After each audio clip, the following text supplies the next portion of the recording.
অনেক কিছুই তো বানিয়েছি, এবার একটা ইন্টারেস্টিং জিনিস বানাবো যেটা বানাইতে আপনাদের একদমই কষ্ট হবে না আর দেখতে তো অনেক বেশি ইউনিক। এই জিনিসগুলো সঙ্গীত বা মেহেদি অনুষ্ঠানে থাকে, আমিও আমার মেহেদি অনুষ্ঠানের জন্য এটা বানিয়েছি। আর যেসব জিনিস দিয়ে আমি এটা বানিয়েছি সেটা দেখলে আপনারা সবাই হাসবেন। ঘর মোছার যে মফগুলো থাকে সেটার ওই লম্বা স্ট্যান্ডটা নিয়েছি, সেটার মধ্যে আমি কালো রং করে দিব আর নিচে একটা ফুলের টপ ছিল। মাটির মধ্যে আমি এই লাঠিটাকে পুঁতে দিয়েছি, এই জন্য আর এটা নড়াচড়া করছে না। ব্ল্যাক কালার রংটা আমি খুব ভালো করে করব যেন বোঝা না যায় ব্যাপারটা। এটা যদি আমি কালার না করতাম তাহলে কিন্তু জিনিসটা সুন্দর লাগতো না। পুরোটা রং করা হয়ে গেলে আমি এটাকে একটা সাইডে রেখে দিই। এবার কয়েকটা ককশিট নিব। ককশিটের প্রথম দুইটা একই রকম একই সাইজে থাকবে আর নিচে দুটো একরকম থাকবে। প্রথম দুটো একটু বড় সাইজের, নিচে দুটো ছোট সাইজের। নর্মাল পেপার দিয়ে আমি এই সবগুলো ককশিট মুড়িয়ে নিয়েছি গ্লু দিয়ে। এবার আমি সবগুলোতে কালার করব। আমি এখানে red colour, yellow colour, green colour আর অরেঞ্জ কালার ইউজ করছি। এগুলোর মধ্যে আমি নানান ধরনের লেখা লিখবো, যেমন নাচো, গাও, খাও দাও আর এইরকম টাইপের লেখাগুলো।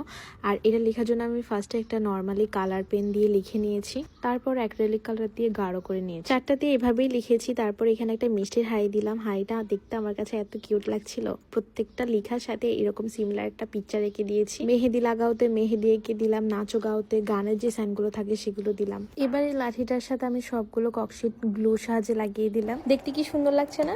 এমন সব ভিডিও পেতে আমার পেজটা অবশ্যই ফলো করে দিবেন। আমি আমার বিয়ের সব কিছুর ভিডিও দিব ইনশাআল্লাহ। সবাইকে আল্লাহ হাফেজ।